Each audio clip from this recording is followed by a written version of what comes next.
Hello friend, welcome back आपके अपने YouTube channel social मंत्रा में। मैं हूँ सिंह।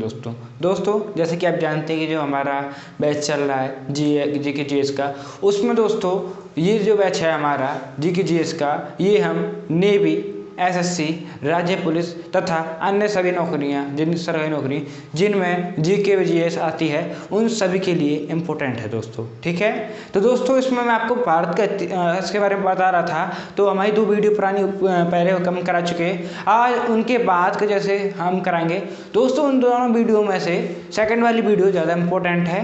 क्योंकि दोस्तों उसमें जैन और बौद्ध धर्म के बारे में डिस्कस हुआ है, और जैन और बौद्ध धर्म के बारे में अक्सर क्वेश्चन विभिन्न परीक्षाओं में पूछ लिए जाते हैं। ठीक है दोस्तों, तो आइए, आज हमारी तीसरी वीडियो है और पार्ट 3 है दोस्तों। इस वीडियो से मैं आपका जो राजा महाराजा काल शुरू होता है वो आज से स्टार्ट हो जाएगा, उसके बारे में आज से डिस्कस होना स्टार्ट हो जाएगा। शुरुआत करते हैं दोस्तों मगध के उत्कर्ष के साथ। मगध का उत्कर्ष।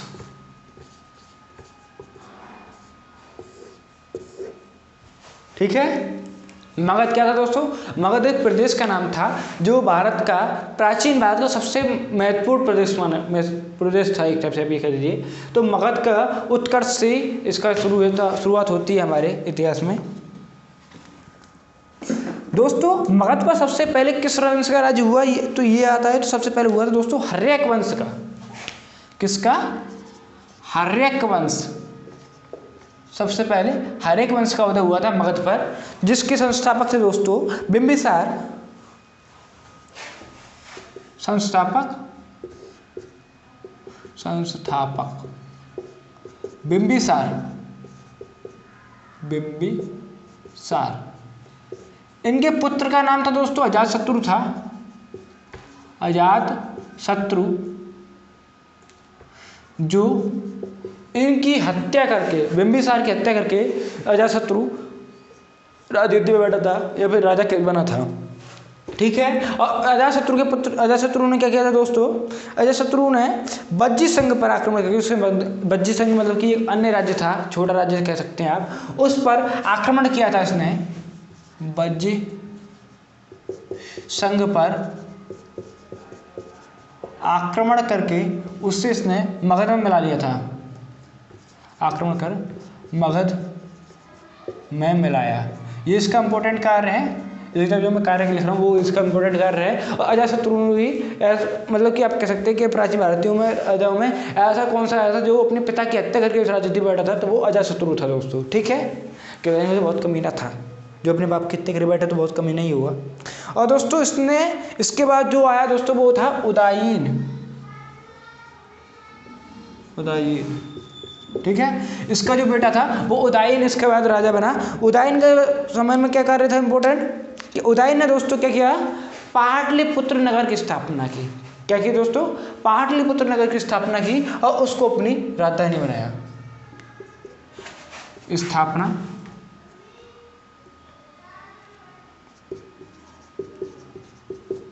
और राजधानी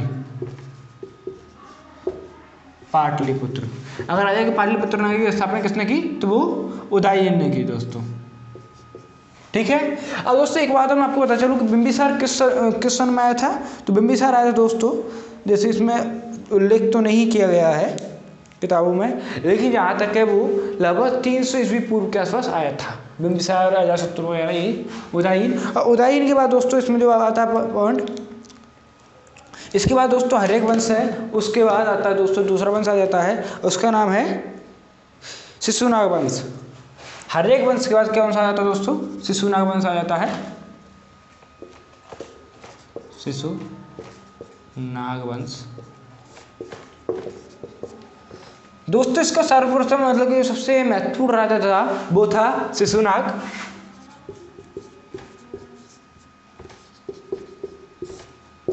शिशुनाग नाम का राजा था, जो सबसे महत्वपूर्ण राजा था इस वंश का। और शिशुनाग ने दोस्तों क्या किया था? अपनी राजधानी को पाटलिपुत्र से चेंज करके वैशाली बना दिया था। राजधानी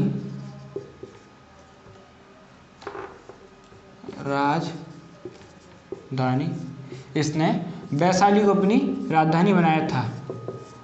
ठीक है। शिशुनाग ने शिशुनाग वंश की स्थापना की थी और वैशाली को अपनी राजधानी बना था दोस्तों। और दोस्तों इसका शिशुनाग वंश का अंत किसने कर दिया दोस्तों? फिर एक नंद वंश आया, नंद वंश। और नंद वंश का संस्थापक आप कह सकते हैं किसको? महापद्म नंद, महापद्म नंद, ठीक है। ये कौन था दोस्तों? इस वंश का संस्थापक था। और इसका अंतिम सम्राट कौन था दोस्तों? घनानंद, घनानंद। दोस्तों ये घनानंद को ही मारकर चंद्रगुप्त मौर्य क्या कौन बना था? शासक बना था। और घनानंद ने ही कौटिल्य की बेइज्जती की थी। और वैसे कहने को तो स्टोरी बहुत लंबी है, घनानंद और कौटिल्य उनके मित्र भी थे, ठीक है। लेकिन घनानंद ने कुछ बेइज्जती की उनकी, इसी कारण उसके कौटिल्य ने चंद्रगुप्त मौर्य से मिले और चंद्रगुप्त मौर्य ने घनानंद की हत्या कर दी दोस्तों। और दोस्तों एक चीज़ और है कि जो सिकंदर का आक्रमण हुआ था वो भी घनानंद के समय भी हुआ था। सिकंदर का आक्रमण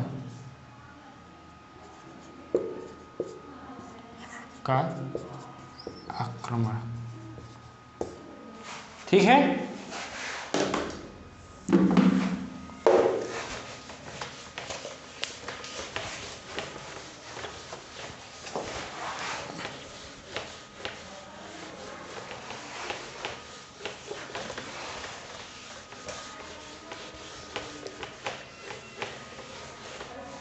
दोस्तों इसके बाद किसने राज किया वो तो आप जानती हैं, मौर्य वंश ने राज किया, जिसकी स्थापना चंद्रगुप्त मौर्य ने कौटिल्य की सहायता से की थी, ठीक है। चंद्रगुप्त मौर्य ने किसकी स्थापना की थी? मौर्य वंश की कौटिल्य की सहायता से घनानंद को मारकर, ठीक है। तो ये इनकी इसने ये लगभग 322 ईस्वी पूर्व में इसकी स्थापना की थी। तो आप कह सकते हैं जो घनानंद वंश, ये सब जो आप पहला जो हर्यक वंश है वो जहाँ तक कि मेरे हिसाब से 450 ईस्वी पूर्व के आसपास होगा, 450 या 500 ईस्वी पूर्व के आसपास होगा।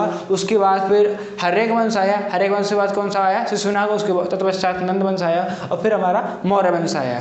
तो ये दोस्तों जो मौर्य वंश था ये प्रथम, आप कह सकते हैं प्रथम प्रभावी वंश था जो इंडिया पे था, ठीक है। तो उसके बाद आता है दोस्तों मौर्य वंश। 1 मिनट। मौर्य वंश,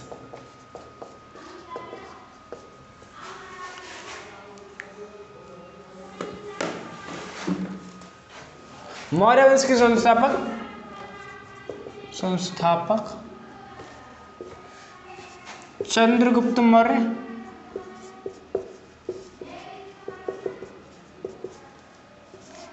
इनको जो प्रधानमंत्री थे वे कौटिल्य थे। और जिनका नाम, दूसरा नाम क्या है? चाणक्य, ठीक है। कौटिल्य चाणक्य दोनों में नाम एक ही हैं। और इन्होंने किसकी रचना की थी? अर्थशास्त्र की रचना की थी। अर्थशास्त्र की रचनाकार अर्थशास्त्र की रचना की थी किसने? कौटिल्य ने अर्थशास्त्र की रचना की दोस्तों कहते हैं कि मौर्य वंश का जो क्या नाम है चंद्रगुप्त मौर्य थे, उनका जो महल था वो लकड़ी का बना हुआ था। किसका? लकड़ी का बना हुआ था चंद्रगुप्त मौर्य का महल, शुरुआत में जो मौर्य थे। और मौर्य प्रशासन में समाहर्ता राजस्व अधिकारी होता था। जो समाहर्ता होता है वो उनके में राजस्व अधिकारी होता था। इसके अलावा दोस्तों क्या है कि मौर्य समाज में प्रचलित मुद्रा पर्ण कहलाती थी। जिस समय करेंसी उस समय जो करेंसी थी, तत्कालीन करेंसी, वो पर्ण नाम था इसका, उस करेंसी का क्या नाम था? पर्ण। चंद्रगुप्त मौर्य के बाद दोस्तों, चंद्रगुप्त मौर्य की मृत्यु के बाद सबसे पहले एक बात और है कि सन 305 ईस्वी में, ये चंद्रगुप्त मौर्य कौन सी ईस्वी में आए थे दोस्तों? ये आए थे 322 ईस्वी पूर्व में, 322 ईस्वी पूर्व में ये शासक बने थे। और सन 305 ईस्वी पूर्व में क्या हुआ दोस्तों कि चंद्रगुप्त मौर्य या सेल्यूकस की बहुत कड़ी लड़ाई हुई थी। सेल्यूकस कौन था? सेल्यूकस द्वितीय सिकंदर बनना चाहता था। जैसे सिकंदर से पहले सिकंदर आया था, मतलब कि वो घनानंद के टाइम पे सिकंदर आया था, तो जो सेल्यूकस था वो सिकंदर का ही सेनापति था। वो चाहता था कि मैं भी सिकंदर की तरह महान बनूं, तो उसने इंडिया पर आक्रमण किया। लेकिन उस समय कौन था उसे पता नहीं था, चंद्रगुप्त मौर्य यहाँ का शासक है, जो बहुत ही मतलब घनानंद का बाप बैठा है यहाँ पर, एक टाइप से कह सकते हैं। ऐसे नहीं, उसका उस बाप से कोई दूसरा था, ये तो वैसे कह सकते हैं उससे पावरफुल था, चलो घनानंद से बहुत ज़्यादा पावरफुल था चंद्रगुप्त मौर्य। और चंद्रगुप्त मौर्य ने सेल्यूकस को बहुत बुरी तरह से हराया था। तो उसके बदले में पता क्या हुआ था, सेल्यूकस ने संधि की थी इन दोनों के बीच में। तो संधि के अनुसार सेल्यूकस की बेटी का विवाह चंद्रगुप्त मौर्य के साथ कर दिया गया, ठीक है। और सेल्यूकस ने अपना एक दूत जिसका नाम मेगास्थनीज था, सेल्यूकस का दूत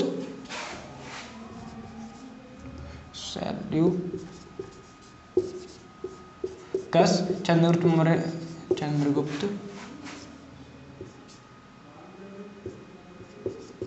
मौर्य युद्ध ये हुआ है 322 में। और चंद्रगुप्त मौर्य इन दोनों ने मेगास्थनीज को भेज दिया।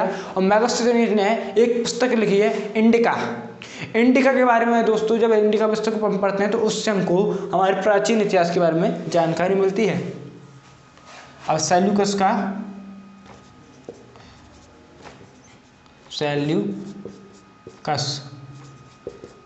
दूत मेगास्थनीज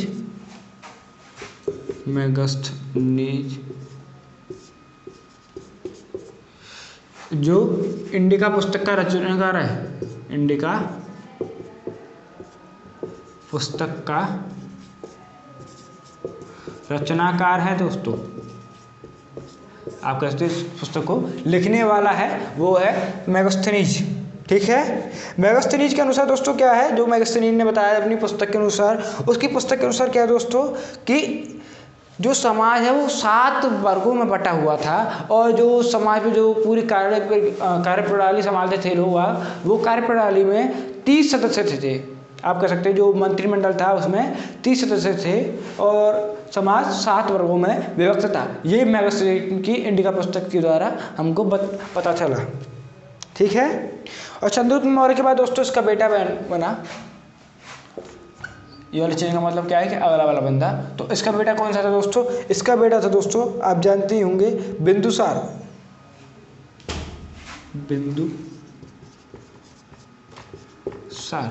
वैसे ये 322 ईस्वी पूर्व वगैरह ये सब कभी कभार रेयर केस में पूछ लिया था, वो भी बहुत इंपॉर्टेंट लोगों के बारे में, जैसे कि चंद्रगुप्त मौर्य रहा, अशोक रहा, अकबर वगैरह रहे, ये इंपॉर्टेंट लोग होते हैं, उनके बारे में पूछता है। किसी में ईस्वी वगैरह नहीं पूछता, ईस्वी वगैरह पूछता है तो फिर लास्ट में आके जो हमारी गांधी जी वगैरह के जो आंदोलन वगैरह चले थे उसके बारे में पूछता है। ईस्वी वगैरह यहाँ पर नहीं पूछता, इसमें तो बस ये भी पूछता है कि इंडिका का रचनाकार कौन था, तो वो उसमें आया मेगास्थनीज। ये इंपॉर्टेंट में आ जाएगा दोस्तों, ठीक है। तो यहाँ पर आप ये इस पर ज़्यादा ध्यान ना दें, तो जो 322 वगैरह इस पर ध्यान ना दें दोस्तों। बिंबिसार आया था, इसके कारण क्या हुआ दोस्तों कि सीरिया का राजदूत था, जो सीरिया प्रदेश का राजदूत था, डाइमैक्स जो राजदूत था वो आया था बिंदुसार के कार्यकाल में, ठीक है। और दोस्तों इसको जो दूसरा बिंदुसार है इसको अमित्र घात भी कहा जाता है। क्या? अमित्र घात कहा जाता है, उपाधि कह सकते हैं आप इसको, अमित्र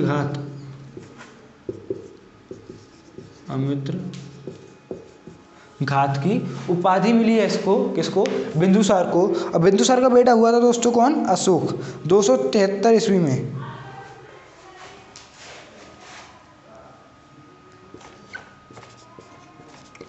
अशोक के बारे में दोस्तों सबको पता होगा। अशोक दोस्तों इस वंश का सबसे प्रसिद्ध शासक रहा है, ठीक है, क्योंकि अशोक के बारे में जो कलिंग युद्ध है उससे अशोक को बहुत ख्याति मिली है।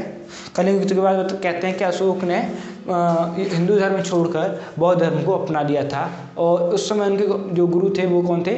उपगुप्त नामक व्यक्ति से उन्होंने दीक्षा ली थी, ठीक है दोस्तों। 273 ईस्वी में ये राजगद्दी पे बैठे, 273 ईस्वी में ये राजगद्दी पे बैठे दोस्तों अशोक। और कह सकते हैं दोस्तों इसके बाद क्या कि दोस्तों 233 ईस्वी में बैठे थे और 261 ईस्वी पूर्व के आसपास इन्होंने कलिंग पर आक्रमण कर दिया और कलिंग में जितनी क्षति हुई उसको देख के इनका मन थोड़ा अशांत हो गया, जिसके कारण इन्होंने हिंदू धर्म को छोड़कर फिर किसको अपना लिया, बौद्ध धर्म को अपना लिया। उस समय दोस्तों इनके गुरु कौन थे दोस्तों, उपगुप्त थे, ठीक है। लेकिन इसका जो इम्पोर्टेंट काम था वो था दोस्तों शिलालेख का निर्माण। क्या इन्होंने अपने जीवन काल में, जो अपने शासन काल में शिलालेख बनवाए, उन शिलालेख में क्या दोस्तों कि हमारे प्राचीन भारत की झलक देखने को मिलती है। और शिलालेख 3-4 लिपि बने थे, जिनमें ब्राह्मी, गोष्ठी और 2-3 लिपि और हैं। उन सभी लिपि का मैं बताता हूँ। शिलालेख का निर्माण और कौन कौन सी लिपि में निर्माण हुआ शिलालेख का, वो देखिए।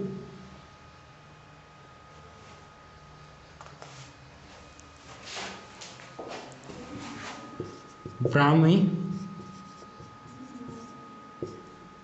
ग्रीक, अरामाइक और गोष्ठी। दोस्तों जो ब्राह्मी लिपि है, ब्राह्मी लिपि को सर्वप्रथम जेम्स ने पढ़ा था। इनका पूरा नाम क्या था दोस्तों, जेम्स प्रिंसेस। 1887 ईस्वी में इन्होंने पढ़ा है। मतलब आप कह सकते हैं 2000 साल बाद इनका ब्राह्मी लिपि में लिखे गए शिलालेख को पढ़ा गया था। दोस्तों जो पहला शिलालेख था इनका, पहले शिलालेख में पशु हत्या पर रोक, किस पर, पशु हत्या पर रोक। और जो 13वां शिलालेख है,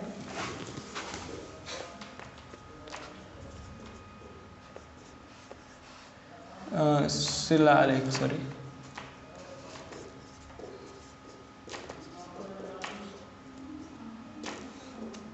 13वें शिलालेख में क्या है दोस्तों,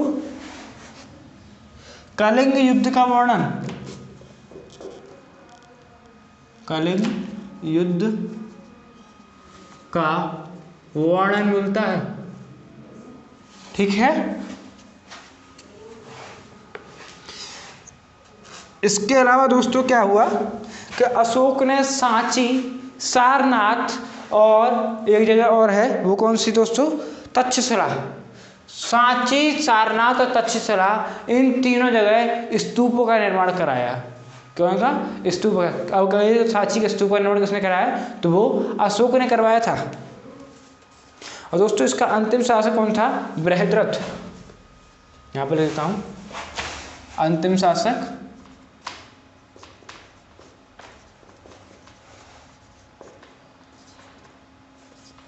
बृहद्रथ था,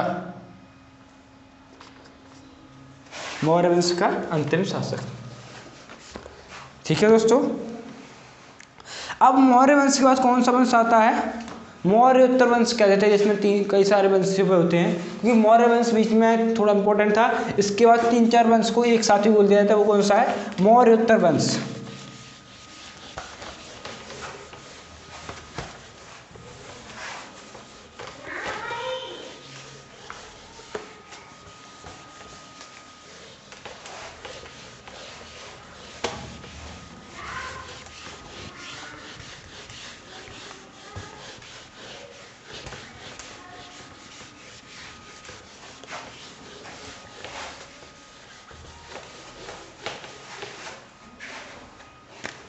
ठीक है, आइए मौर्योत्तर वंश के बारे में जानकारी करते हैं। मौर्योत्तर काल, तो मार्कर नहीं चला गया, कोई नहीं।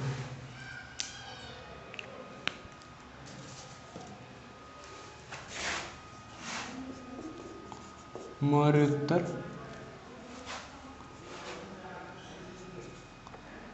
काल, ठीक है दोस्तों। मौर्योत्तर काल में पहला वंश के जो मौर्योत्तर काल में दोस्तों शुंग वंश, सातवाहन वंश और जो कनिष्क का वंश था ये इंपॉर्टेंट है, जिनमें कनिष्क नाम का जो राजा था और पुष्यमित्र शुंग नाम के जो राजा थे, ये दो राजा इंपॉर्टेंट है दोस्तों, ठीक है, इस काल के में, ठीक है। तो शुंग से लेके सातवाहन तक, शुंग वंश से लेके सातवाहन तक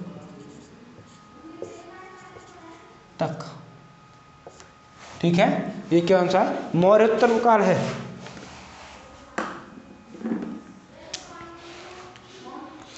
दोस्तों ब्रह्मदत्त जो मौर्य वंश का अंतिम सम्राट था, शासक था, उसकी हत्या करके शुंग वंश की स्थापना की किसने? पुष्यमित्र शुंग ने। शुंग वंश संस्थापक कौन था इसका?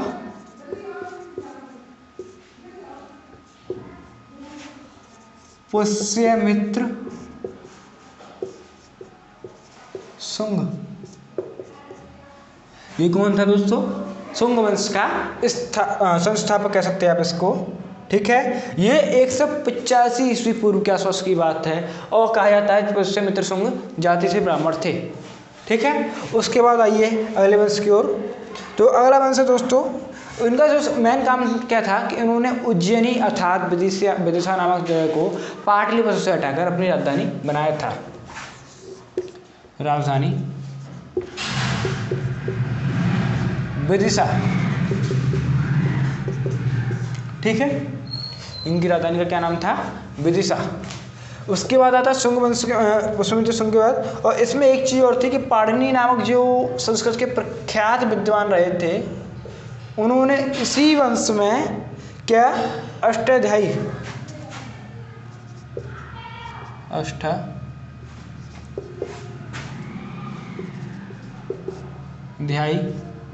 की रचना की थी, कि जो रचनाकार हैं इस पर काम कर सकते हैं, ये इसके रचनाकार हैं। अष्टाध्यायी की रचना उन्होंने इसी वंश में शुंग वंश में की थी, अर्थात पाणिनि शुंग वंश में ही थे। और दोस्तों अंतिम जो शासक था इसका वो था देवभूति। अंतिम शासक देवभूति था। वैसे इतना इम्पोर्टेंट नहीं है, इतना यही है कि ये इन्होंने विदिशा को एक्सचेंज किया, इसमें किया। और इसके अलावा दोस्तों आता है वो क्या है, शुंग वंश का अंतिम शासक देवभूति था।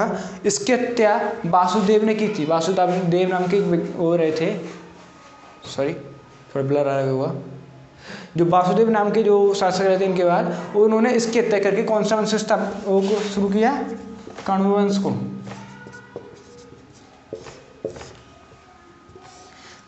संस्थापक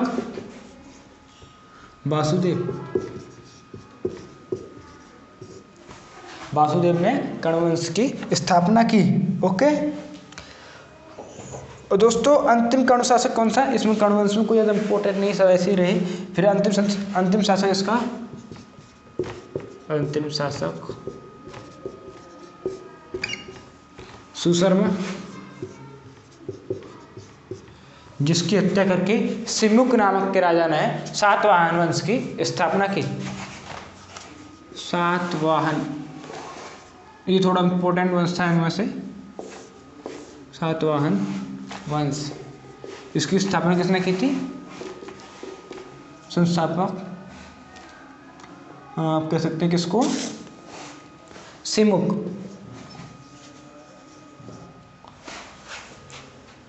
ओके दोस्तों। तो यहाँ तक तो हो गया दोस्तों। सातवाहन वंश का सबसे प्रतापी शासक एक वो रहा है, प्रतापी शासक गौतमी पुत्र, जिसको कहा जाता है क्या? गौतमी पुत्र सातकर्णी। गौतमी पुत्र सातकर्णी पुत्र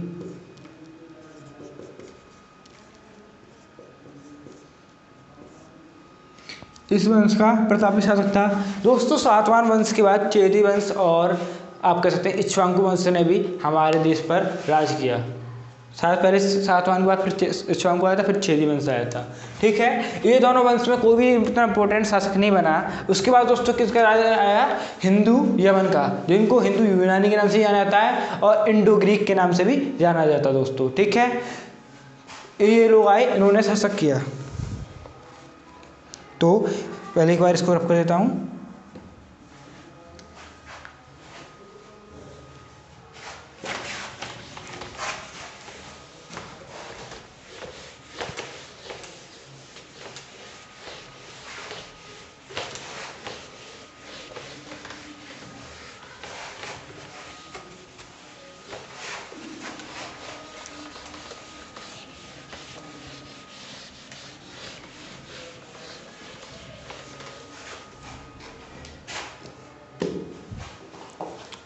तो इसके बाद कौन से शासक आए थे? तो देखिए दोस्तों, हिंदू यूनानी जो वंश था उसमें सबसे इंपॉर्टेंट शासक जो आता है वो था मेलांडर। ठीक है, ये हिंदू यूनानी वंश जो आया है, हिंदू यमन वंश के नाम से भी आप कह सकते हैं, या फिर यूनानी लिखूं तो कोई दिक्कत नहीं। इसको इंडो ग्रीक वंश के नाम से भी जाना जाता है। इसका प्रसिद्ध शासक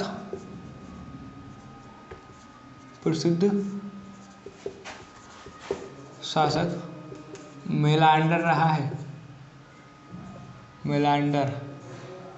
ठीक है दोस्तों, हिंदू यूनानी वंश ने कुछ खास नहीं किया था, सब इसका भी ऐसे ही रहा। ठीक है, पर इतना है दोस्तों। इसने क्या किया था दोस्तों, इसका थोड़ा प्रसिद्ध क्यों हुआ था? क्योंकि नागसेन से इसने बौद्ध धर्म की दीक्षा ली थी। और इसका हमको जो ये जिक्र है, इसका हमको जिक्र एक ग्रंथ में मिलता है जिसका नाम मिलिंदपनहो है। अब वो मैं लिख देता हूँ, सॉरी, मिलिंदपनहो नामक ग्रंथ में इसकी जानकारी मिलती है। मिलिंदपनहो ग्रंथ,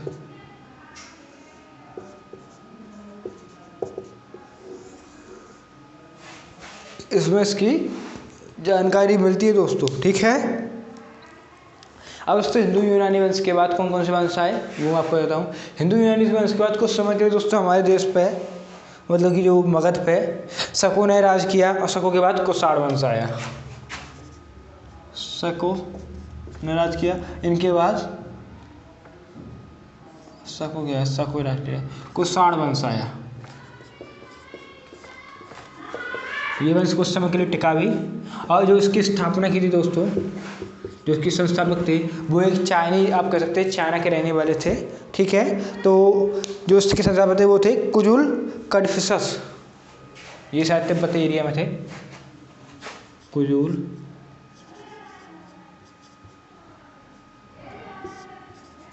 कड़फिसस। ठीक है, इसका सबसे प्रसिद्ध और प्रतापी राजा था वो था कनिष्क। डायरेक्टली उस पर आ जाइए, सबसे प्रतापी राजा कनिष्क था। और दोस्तों अगर मैं कहूं कि मौर्योत्तर काल का सबसे प्रतापी राजा कनिष्क था, तो इसमें भी कोई बुराई नहीं है। ठीक है, एक पुष्यमित्र शुंग और एक ये राजा कनिष्क।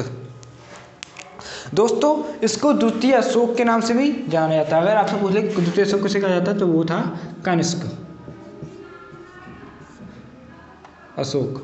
कुछ लोग दोस्तों अकबर पर ट्राई किया जाता है जिसके कारण उनका क्वेश्चन गलत जाता है। इस टाइप का क्वेश्चन पूछा जाता है जिसमें थोड़ा सा घुमावदार हो, क्योंकि इसमें जो आपको क्वेश्चन पूछा जाएगा उसमें अकबर भी आपको ऑप्शन दिया होगा। और अकबर को लोग कहते हैं कि अशोक के बराबर महान था, जिसके कारण ही अकबर को इसका आंसर दिए जाते हैं, मतलब द्वितीय अशोक का आंसर अशोक को जाते हैं, मतलब अकबर को जाते हैं। लेकिन जो राइट आंसर कौन है? कनिष्क है दोस्तों। ठीक है, अब कनिष्क के बारे में और क्या क्या दोस्तों, कि दोस्तों ये बौद्ध धर्म का अनुयायी था। इसके काल में क्या हुआ था, चतुर्थ बौद्ध संगीति जो मैंने आपको पहले कराई है, चतुर्थ बौद्ध संगीति इसी के काल में हुई थी।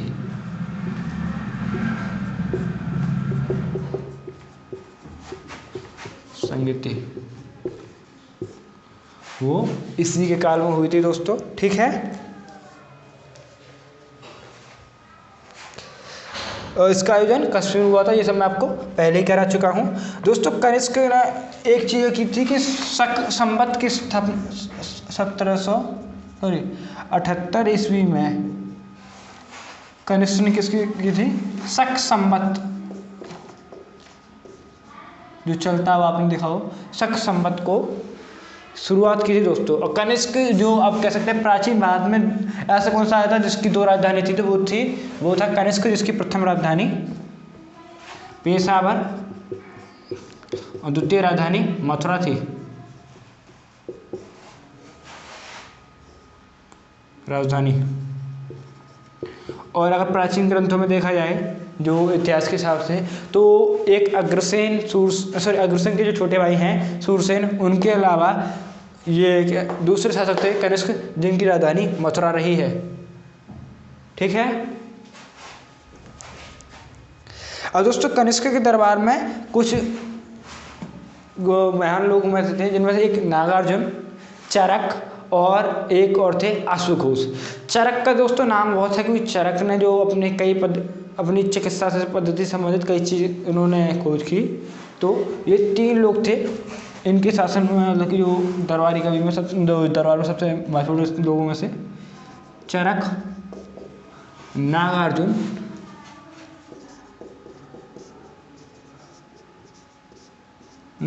चरक और अश्वघोष।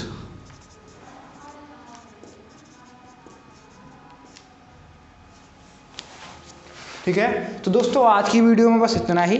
उम्मीद करता हूँ दोस्तों वीडियो आपको पसंद आई होगी। दोस्तों इतिहास को एक कहानी के तरीके से पढ़ें। और शुरुआत में दोस्तों तिथि का उतना लफड़ा नहीं होता है, इसलिए मैं तिथि वगैरह उतना लिखा नहीं रहा। जैसे कि वो तो मैं वैसे आपको बता दिया कि 17 ईस्वी में स्टार्ट हुआ था, ये सब तो वैसे, लेकिन इतना तिथि वगैरह नहीं होता। तिथि वगैरह का इंपॉर्टेंट है सबसे लास्ट में, जबकि जब अंग्रेज हमारे इंडिया में आए थे, नहीं जब आप कह सकते हैं मुगलों के आसपास के आके तिथि का ज़्यादा इंपॉर्टेंट बढ़ जाता है। और सबसे ज़्यादा इंपॉर्टेंट जब अंग्रेजों का हमारे आक्रमण हुआ था और जो आंदोलन वगैरह चलते, उसमें तिथि का सबसे ज़्यादा इंपॉर्टेंट है। इनमें उतना तिथि का इंपॉर्टेंस नहीं है। इसमें स्थान का और राजा का इंपॉर्टेंस है, उसने कोई विशेष काम किया तो उसका इंपॉर्टेंस है। तो दोस्तों उम्मीद करता हूँ वीडियो आपको पसंद आएगी। वीडियो पसंद है तो लाइक करें, कमेंट करें, इस चैनल को शेयर करें, और अगर चैनल पर नए हैं तो चैनल को सब्सक्राइब करके बेल आइकन जरूर दबा दें। मिलते हैं दोस्तों अगली वीडियो में, तब तक के लिए दोस्तों धन्यवाद।